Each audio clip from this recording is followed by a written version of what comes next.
Um, I hope the screen is visible to all teachers. Yes, ma'am. Okay, Yes, ma'am. thank you.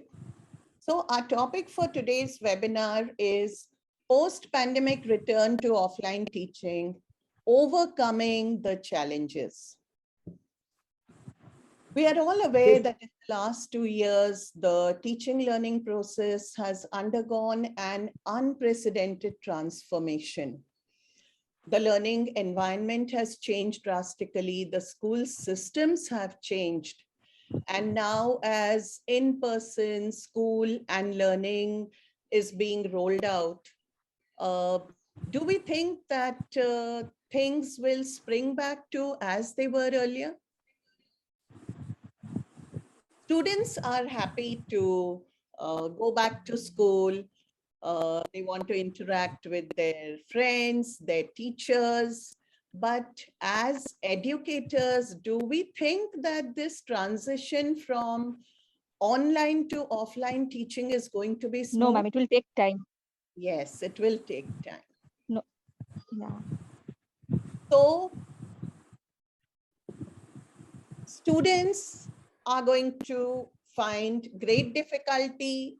2 years they were at home, they were not able to, or rather they were not following a proper schedule. The only schedule that they followed was to log in to their online classes on time.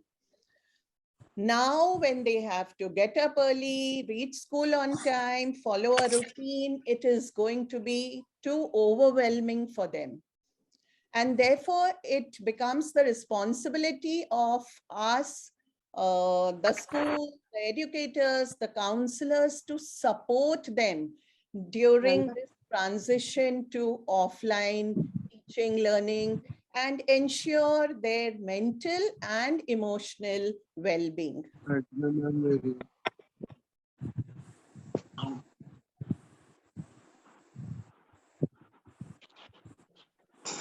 So let us first try to identify the challenges that we educators are likely to face as the students start coming back to school. They have already started, and some of us may already be aware of the challenges. Some challenges are already there, some may come up gradually.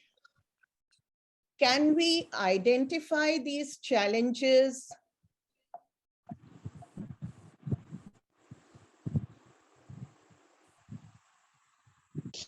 There is lack of communication.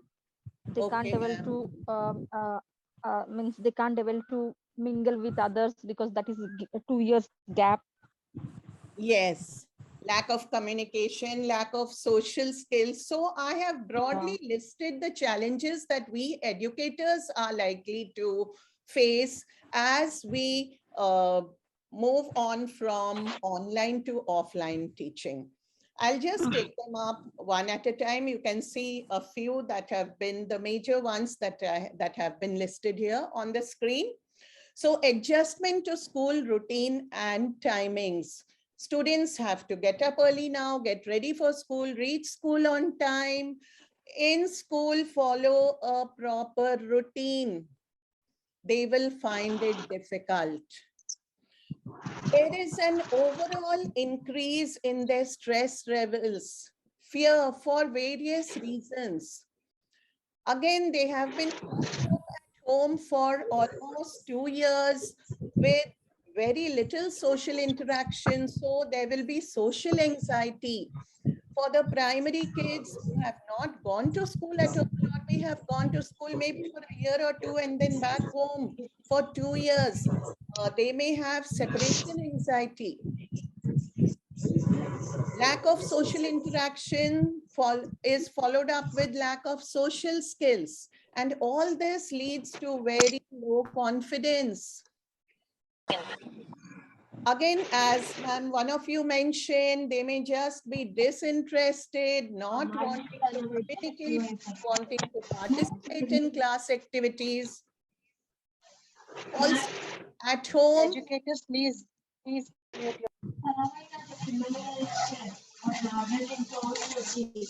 Okay, close your book. Ask everyone to mute themselves, please.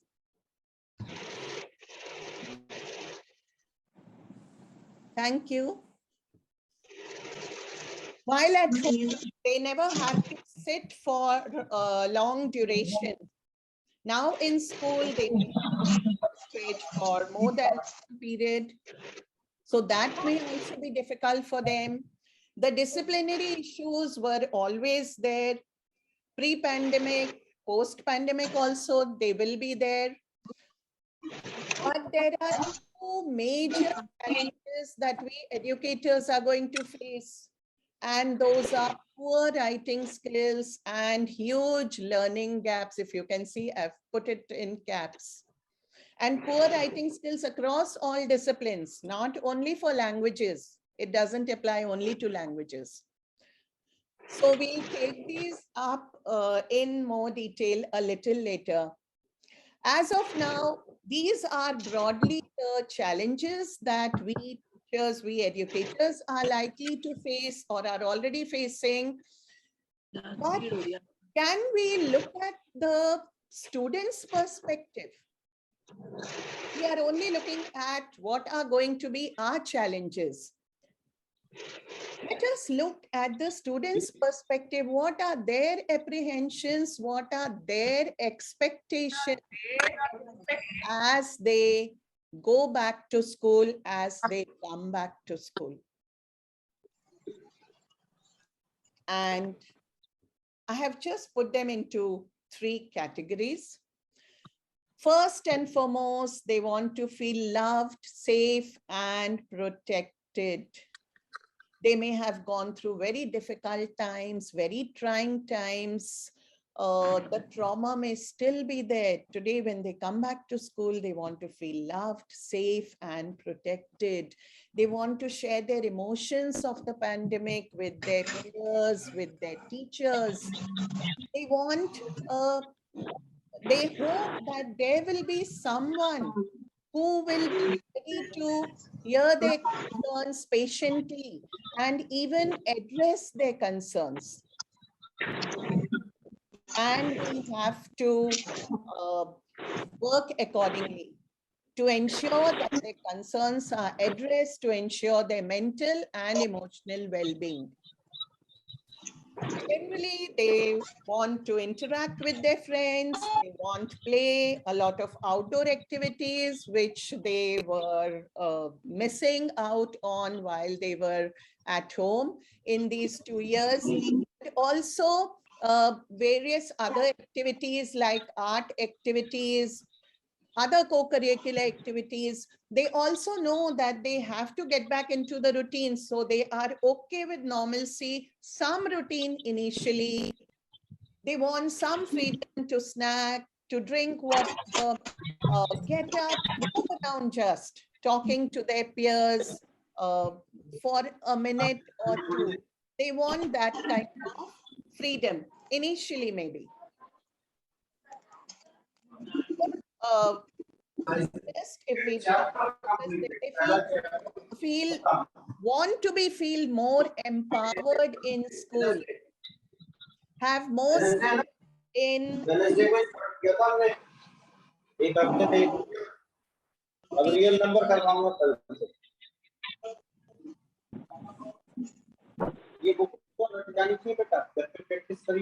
teachers, please could you mute yourselves? Request all teachers, please mute yourselves.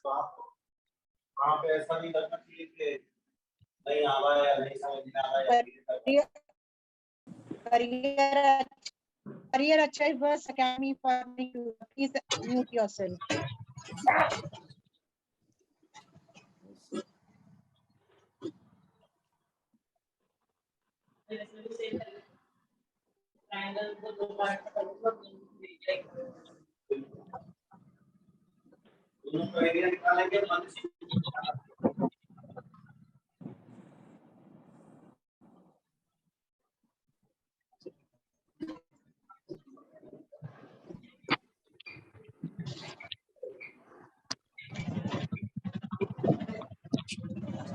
Okay. I would like to continue. So they want to feel more empowered in school, have a say in all the activities concerning them, give timely and constructive feedback to teachers, collaborate with their teachers in different activities, be engaged in social activities, be involved in debates concerning real issues. It makes them feel good. They also want that the teachers should focus on what they do know and not keep pointing out what they do not know. Again, they do not want to be told that they are not performing, they are underperforming. They want to be given time, they want to be given space to identify their interests and then work on it. They want to be involved, they want to be engaged in activities which they feel are realistic, related to real life situations, and which they find exciting. They may also be wanting to be given अच्छा कोई बात नहीं अभी class when they attend can करो showcase their मेरी skills. Class चल रही है आप अपने Teachers, नाम पर please join mute yourselves. Please, humble request. Please mute yourselves. Mom, please mute them. Yeah, You but can then mute them. it takes time to do that, ma'am. Okay, so Excuse me, ma'am. parents Can you to please give me host right so that I will monitor they and mute the devices? to encourage them to showcase their skills. And finally, they want to choose the way how they want to show their learning. We are already aware of different students, different learning styles. So they want to decide, they want to choose how they can show their learning. So now we have a fair idea of the challenges that we educators are likely to face during this transition phase and the students' expectations. We now want to discuss how we can face these challenges and how fulfill the expectations which students have.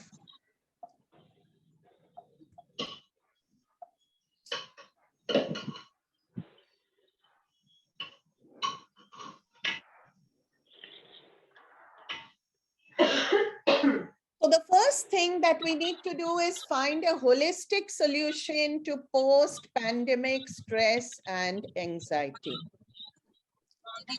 And the first thing to do is connect with students individually, either through play or through learning interactions. Try to build positive relationships with them. Be warm, be inclusive, be responsive in your approach. Active engagement in the class happens only when the student has the freedom to express his views and he's confident, he's certain that whatever he shares will be taken into consideration and the discussion will continue building on that. So it helps to develop a very respectful and trusting relationship. And that in turn facilitates active, innovative, collaborative, and communicative learning. So we have to connect with the students individually. Of course, time is a major constraint, but we have to find ways and means to do it. Have a one-to-one conversation with them as far as possible. And provide positive reinforcement to them, feedback to them. The feedback that they get is positive, it makes them feel good and they are ready to follow whatever is being, whatever instructions are being given to them relating to various aspects. Also keep parents in the loop always. That is also very important. Next, we need support and ensure their mental well-being. Again, back to one-on-one conversation. Listen to the child's concerns. When a child is coming back to school and has faced trauma, the period has been very difficult for him or her, he wants someone to listen to him or her, show empathy, show compassion, be understanding while trying to address their concerns. And if we as teachers, educators cannot address the concerns, then we need to gently refer them to the counselors. More important, seek suggestions from the students how to create a welcoming, safe and comfortable classroom. What they call a happy classroom. Ask them what can they do, what can be done to make them feel good in class. Let them do the notice boards, let them put up welcome messages on the notice boards, ask them to work in pairs, in groups, and praise them for whatever suggestions they gave, whatever be their contributions, whatever efforts are made by them. Also, we have already discussed they are not used to sitting for long. So give them opportunities for frequent, very short breaks, allowing them to get up, move around, talk for a minute or two to their peers, or just move around and then get back. Give them time, give them space to get back into this routine. This is so important. They need time to get back into the normal school routine, to be able to sit in class for longer periods, and to be able to concentrate.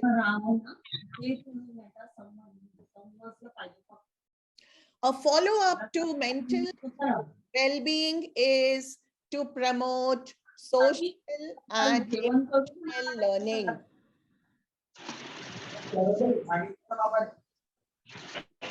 Teachers, again, request, please mute yourselves. Also, if in 10 minutes, you will please log in using the same link.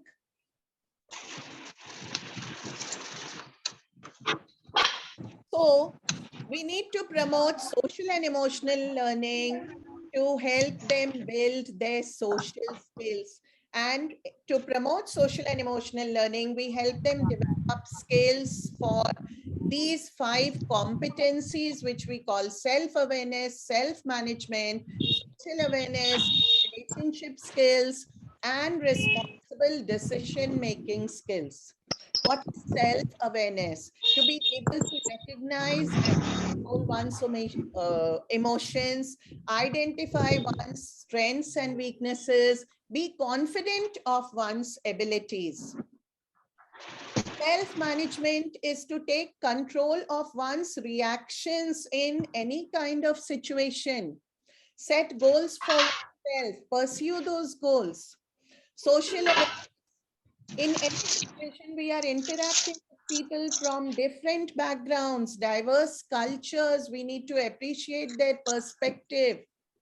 Establish and maintain positive relationships. There are bound to be differences of opinion. Be ethical in your dealings, have empathy, have respect for their views also, appreciate their views.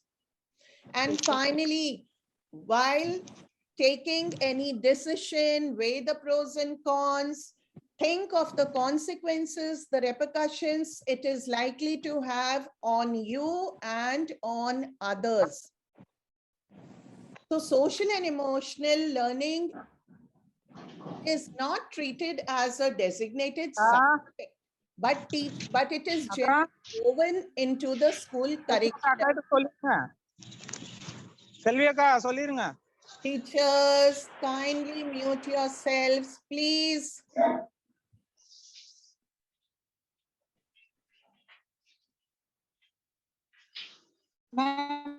Give your host right to somebody.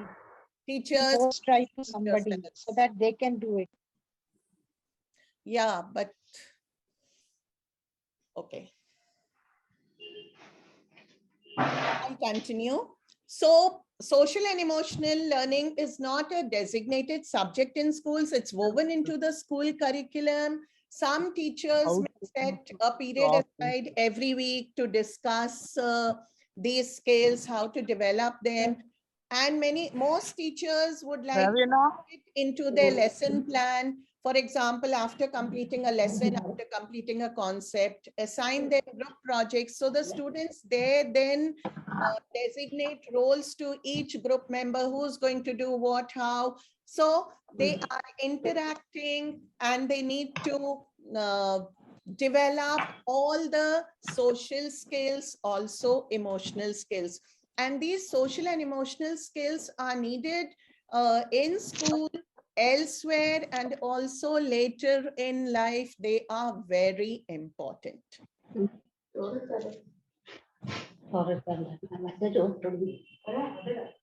The next important challenge is the students being able to follow the school schedule, follow the school routine. Now, this may sound very trivial, but for a child who has not been used to a strict schedule for the last years, for that child, it will be a little challenging. Now, when there is synchronous learning and they have to adhere to a schedule. Important is that there should be a consistent and predictable schedule for the child. Should not be very frequently. And a consistent and predictable schedule gives the child a sense of stability, a sense of security.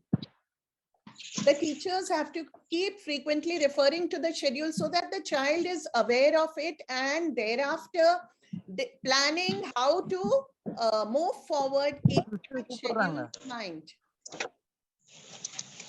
Again, share all information with parents, and we as educators can encourage them to be punctual, to submit their assignments on time by giving them positive reinforcements.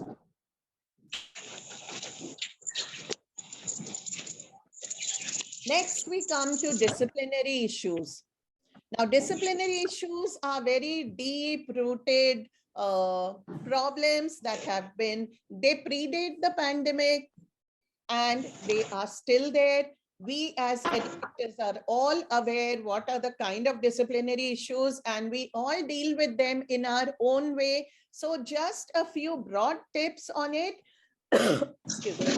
Set expectations at the start, right at the beginning of the session, or when you come face to face with the student, when the face-to-face interaction starts. Set expectations, the do's and the don'ts, and convey to them that these expectations will not be compromised under any circumstances.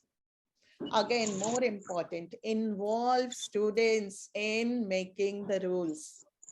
How do we do that? Ask them to think how they would like their peers to behave if they are assuming the role of a teacher in class. Guide the class discussion as they come up with suggestions, and then frame the rules which meet their criteria and also your criteria as an educator. So now when they were involved in framing the rules, they will make sure that they follow them. They will also check their peers if they flout the rules in any way. Also, there could be quick learners in class who are already thorough with the concept that is being discussed, and they are distracted. They may be disturbing the other students. So we need to address the issues as per reasons identified. Most important, respond, not react. Could someone explain the difference? Would anyone like to explain what is the difference between responding and not reacting? Anyone? I think, ma'am, responding is when you are responding in a positive manner. Reaction is when, like, for example, any child is misbehaving and you immediately either scold him, or Yes. that's very negative. That's very Yes. negative. Yes, ma'am. Thank you so much. So when we are reacting, we are very impulsive. There's no control over our emotions. So automatically it's going to be negative. And when we respond, we take time, we think it over, we control our emotions, and then our response is likely to be more logical and more balanced. So that is bound to be positive. So while handling disciplinary issues, we need to respond and not react. That is so important. Teachers, is the screen visible? Yes, ma'am. Okay. Yes, ma'am. It's visible. Thank you. So we now come to the two most important or two major challenges that we teachers or educators are likely to face, and they are writing skills, poor writing skills. In the last 2 years, students have been so dependent on technology. So recorded lectures, PDF notes, assignments are to be typed, even exam papers in many cases to be typed. Now, when they are back to the physical classrooms, they may have to take down notes, they may have to submit handwritten assignments. Also, writing is very closely interlinked to critical thinking. The student is able to articulate his learning, his thoughts, his ideas in writing. And it is important for all disciplines. It is important for the child's future career as well. So writing skills are a major challenge that we face as educators, and we need to promote writing skills. And the first step that needs to be taken, which is considered to be stepping stone to good writing, is to encourage reading. Encourage reading on a daily basis. For primary kids, the teacher may have to read with the kids on a daily basis. And then practice, practice, practice. So make writing a daily exercise. Apart from copying down, if at all, what is being written, discussed on the board, the teachers can give maybe 2 or 3 questions every day to the students, and the questions need not be directly related to the concept or the lesson that is being taught. Give them open-ended questions where they are not scared. Okay, maybe I may not be able to write the answer to it. I may not know what it is. Let them think over it. So open-ended questions, they can think whatever they have observed. They can put it down in writing, maybe in 2 sentences, in 3 sentences each. And for senior students, encourage writing with word and time limit. That is so important for them. Again, for primary kids, we can create story prompts. So give them pictures, maybe words using which they can create stories, write stories. Connect their interest to writing. Students may be passionate about something, some sport, adventure sports. Ask them to write on it. Any other thing, maybe they've had a good experience, a very enjoyable outing. Ask them to write about it. And encourage journaling. What does that mean? A child putting down his thoughts, his feelings in writing, connecting with oneself. Anything that happened during the day that made him happy, what made him feel a little off or made him feel sad. All your feelings, your emotions, your thoughts during the day to be put down in writing. And maybe we can even encourage them to share it from time to time. Of course, what they would want to. But it helps to promote their writing skills. And now we come to the last and the most important challenge that is being faced is the learning gaps. What is a learning gap? A discrepancy between what the student has learned and what he should have learned at a point of time in the learning process. So what are we talking about? Are we talking only about information that the student should know this and he doesn't know it? No. There are different types of learning gaps.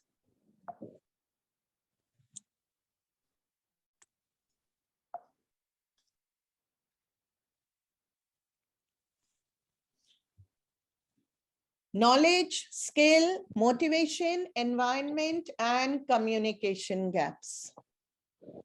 What are knowledge gaps? Lack of information that we normally think about when we hear the word learning gap, that they should know this, they are not aware of it. But what are the other learning gaps? Skill gaps, lack of practice. Today, as educators, we may watch a video, we may attend a webinar, learning about a new teaching tool. Do we become proficient in one go? No, we need to practice. So same way, lack of practice. For the students also, the same applies. Motivation gaps, lack of motivation. They know they have to do it, they don't want to do it. What could be the reasons? They are not convinced. Is it worth it? They are not convinced about the method. Is there a better way to do it? They may just not be interested, not wanting to make the effort. They may have to unlearn something to learn something else. Again, they don't want to do it.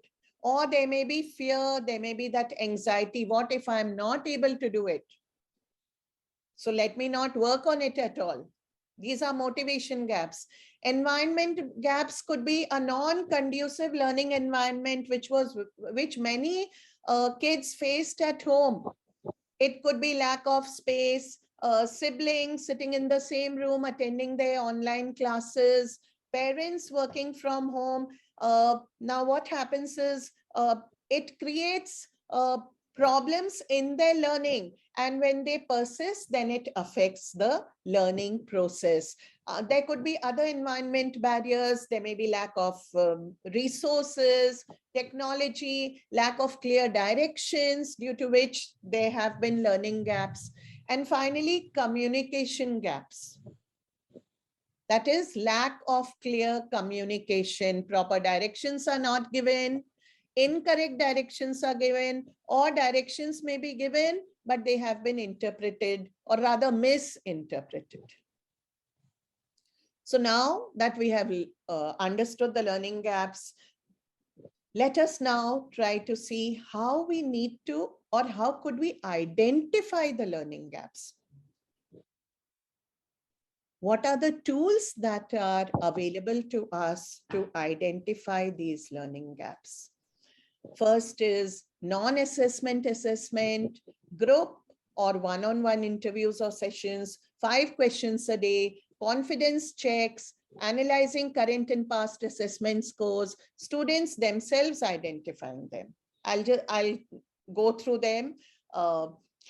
Non-assessment assessment, it sounds confusing, but we will take up activities in class through which we are going to assess them, but we are not grading them. We are not giving them any scores. For the students, it may be a fun activity. So it could be asking them to draw what they have learned. For senior students, they can be asked to draw a concept map, or it could be a fun writing game where the teacher is observing when they are writing words or observing their spellings, or when they are writing sentences, observing their language skills also, or any other interactive session, which the students feel are fun activities, but the teacher is assessing them. Then the best way, just talk to them have one-to-one sessions with them, or small group sessions, maybe 3 or 4 students. Now, when we have such a small group or one-on-one sessions, the students are more forthcoming. They are ready to discuss what is on their mind, whatever be their concerns. The teacher can, discuss with them how they were learning while they were away, and also help them, give them suggestions how they can improve on their learning now. So this ultimately the teacher has to decide how to go about it. Some teachers may have a list of questions prepared like an interview, but each to their own, and teacher has to decide how he or she wants to go about it. Then 5 questions a day. Over a week, 5 questions are asked every day on a particular concept, on a particular lesson, and it could be based on the fundamentals, the keywords, the what is important in that chapter, and build on the complexity of the concept with each question. So that will give the teacher a fair idea of how to assess their learning levels and their learning gaps, how to identify them. Then confidence checks. Before starting a lesson or after completing a lesson or concept, take a quick oral quiz. The confidence level of the students while answering the questions helps the teacher to assess their learning levels. And also important is analyzing their current and past assessment scores. Past assessment scores, of course, pre-pandemic also. For students who were there, how were they faring before the pandemic, during the pandemic, and now today, compare them, then try to identify what are the areas which they need to improve in, what are the areas where they have excelled, and accordingly move forward. And finally, the best judge for to identify the learning gap is the student himself or herself. So ask them to identify which are the areas they feel they are not very comfortable with, and then take steps accordingly. So now to bridge the learning gaps, again, is a Herculean task. International organizations, at the national level, the Parliamentary Standing Committee on Education, the state government, they are all now working towards taking steps to bridge the learning gaps. The Delhi government has also come up with certain measures. Teachers are to be trained for bridging, addressing the learning gaps. How can we as individual, at our individual level, how can we bridge the learning gaps? So first and foremost, the first thing or the easiest is individual or small group coaching. So it's a one-to-one interaction, very personal and individual. Small group also 3 or 4 students, and it really helps the students when the teacher is helping them out, when the teacher is supporting them. There could be mixed ability activities. There are quick learners and there are other learners who need more support, who need more time. So for example, the teacher gives a worksheet, the quick learners are asked to complete the worksheet, and during that time the teacher is helping out, the teacher is guiding, the teacher is supporting the learners who need support, who need more time. Activity-based learning, more so for the primary kids, like using real objects. So in science or math science, teaching them about plants, flowers, and so on. So using real objects, or changing the theme of the class as per the concept that is to be taught. Any maybe quizzes, could be games, it could be crossword, it could be projects, primary kids preparing them with the help of their teachers or parents, senior kids trying to do it themselves. So that helps to bridge the learning gap. And then the 3 types of learning that you can see on the screen. STEAM learning, earlier called STEM learning, science, technology, engineering, and maths. Now arts has been inserted in between. So it is said that when STEM learning is integrated into the lesson plans, it really helps to bridge the learning gaps, because these STEM-based activities help to make learning more interesting, more interactive, more innovative. So we have to work towards integrating these activities in our lesson plans.